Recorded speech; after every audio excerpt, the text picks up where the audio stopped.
Hello, Internet, and thank you for joining me today. It's that time of year again where there's a ton of movies coming out, and they're all brand spanking new, and everyone's talking about them. And in that spirit, let's talk about The Monster Project from 2017. I had a friend recommend this particular movie to me, and after watching it, I really think that it was worthy of some more attention that it wasn't getting. It's also on Tubi, the unsung hero of the streaming wars, and the one streaming service that I can afford. Also, in lieu of any trailer footage or anything, I'm just going to be putting down some random gameplay because I'm sick of trying to fight the copyright overlords, and I might be putting a backing track to this that I just pull from the internet, or maybe I'll AI generate one. I don't like AI, but this is the copyright hell I am finding myself in. Any hooters, the concept behind the Monster Project is probably the coolest concept for any movie since someone came up with the idea to put Christian Bale in a dragon apocalypse. Like, the pitch meeting for both of these things had to be fucking amazing. Like, somebody actually got up in a room and was like, hey, let's put all the monsters you can think of in a haunted house and then get some cardboard cutout characters to fight them. And I have never been so on fucking board with a movie before falling completely off of the second act, but then jumping back on board right about halfway through the third act to right out the end of it. I don't know, that made a ton of sense, so allow me to explain. Alright, so the basic plot of this movie is that there are this group of friends that get together and decide to start a YouTube channel. They get a couple of people together that seem like they think that they're monsters, and so they get them all together for interviews, and once they interview them, shit goes sideways, and it turns out, they are actually monsters. Spoilers, I guess. But yeah, that's the basic overarching plot of this movie.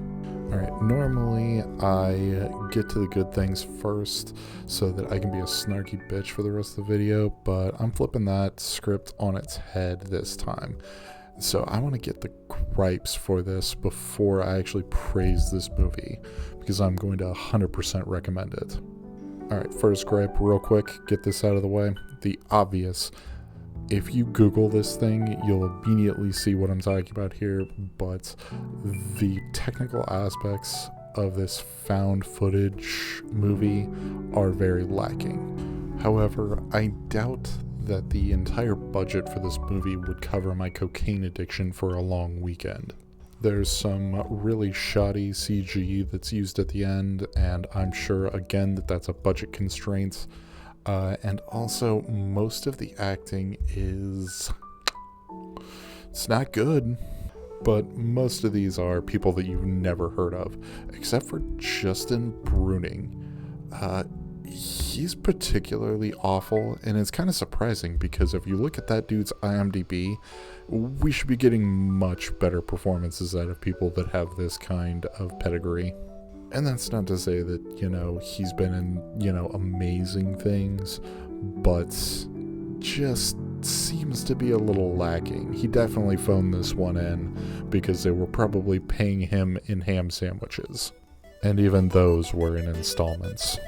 But a lot of times I try to give a bunch of grace to these low-budget movies whenever it comes to acting, because it's not like they can spend millions of dollars hiring, I don't know, Kit Harington.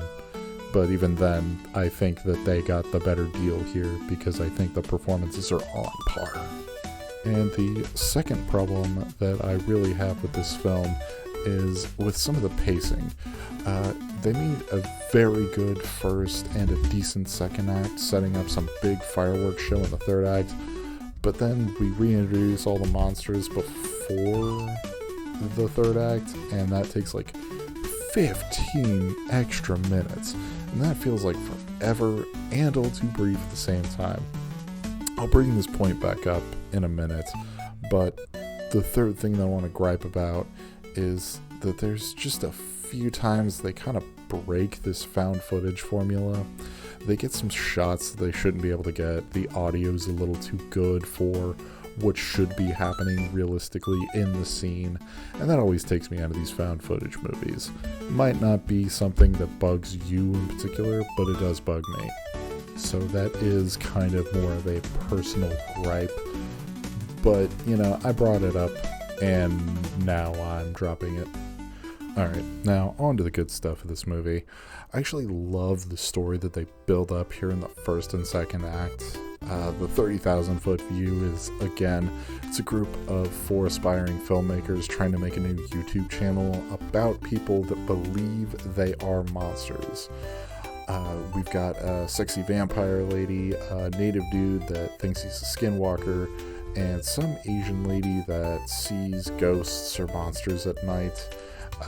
They're all the subject of this series of what is supposed to be YouTube videos or YouTube-like videos. For the 4 protagonists, we've got Justin Bruning as the creator of the project, and he's in some kind of on-again, off-again relationship with the director lady, but the director lady is now dating some recovering addict dude who just works the boom mic. And then there's also Jamal. He's a cameraman, but he's mostly there to be the best part of the movie because he's fucking hilarious and awesome all the time. So we actually spend the entirety of the first act setting up the monsters that are going to come together at the very end. We introduce each one of them in their own kind of segment. It's kind of mysterious, but you kind of get where they're going with it. They do just enough to show you what is going to happen with them that they can Chekhov's gun this shit, right? And this, first and second act do a really good job of setting up all the characters and putting all the chess pieces in place just to have a big explosive third act, which I love. I genuinely got invested in a lot of the characters here. Of course, Jamal, because Jamal's hilarious and awesome at all times, but also even in Justin Bruning's character, who he's actually set up to be this super shady / sinister guy really early on, so you really know where this is kind of going, but it's so much fun to watch all the pieces move and come together to execute almost perfectly. There's a couple of things that are wrong with it that I wish I could just kind of reach in and change. The biggest one is they pick like the spookiest house mansion thing in California to do these interviews. I think they hand-waved this by saying something about doing it in this cheap building and this is the only thing they can afford to rent, but like they have an apartment and parks are cheap. I don't know, man, I'm just spitballing here, but something other than this creepy haunted mansion that's going to restrict all the movements here, because one of the biggest problems is this movie repeating itself. It's almost like I'm directing it.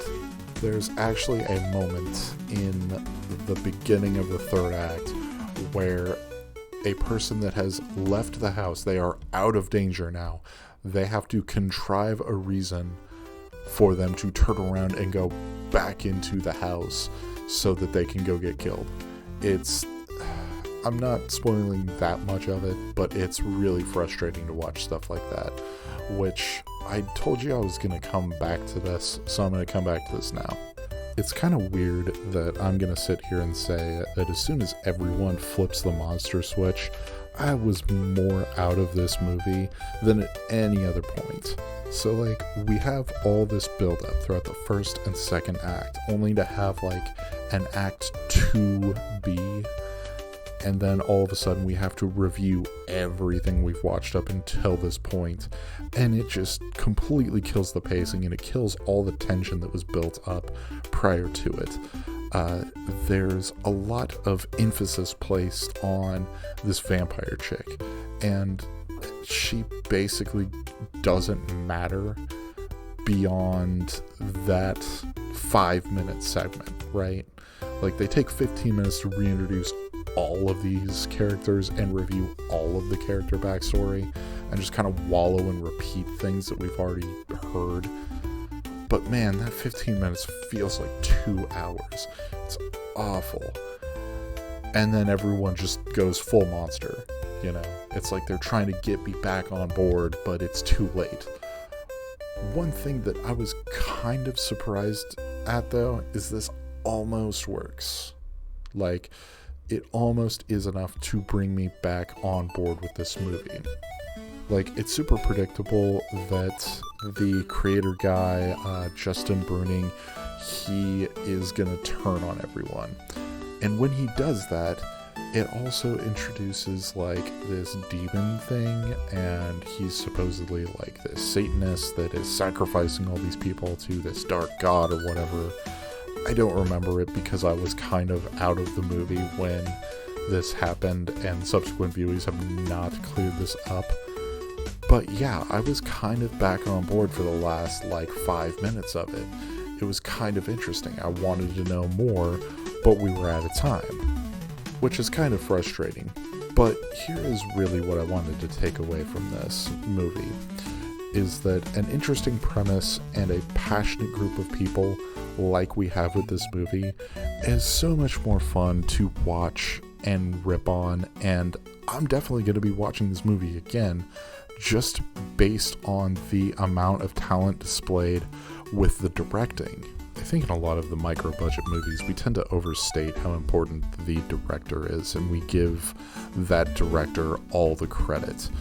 But I think it is warranted in this specific case, because everything that I love about the first and second act is on him. It's in the direction. It's what we see versus what we don't see. And all of that kind of goes out the window when it comes time to actually do this, which I'm wondering if it isn't more of that budget constraint that I've been talking about. But bringing me back in at that very last second, I think was 100% on the direction of the actors, the direction of the cinematography, and the direction of the editing. I think all of that comes back to our director here. And so I cannot wholeheartedly recommend this enough. In ultimate summation here, I would say that this gets a solid give it a watch from me. Out of something like an hour 45-ish, there's something like 70 minutes of a great movie here, with only a so-so movie that goes on for about 15 to 20. But anyway, that's going to do it for me. So if you like this video, show me by leaving a like, subscribe. I'm trying to get this channel monetized and move up in the ranks here. But until next time, sayonara, bitches.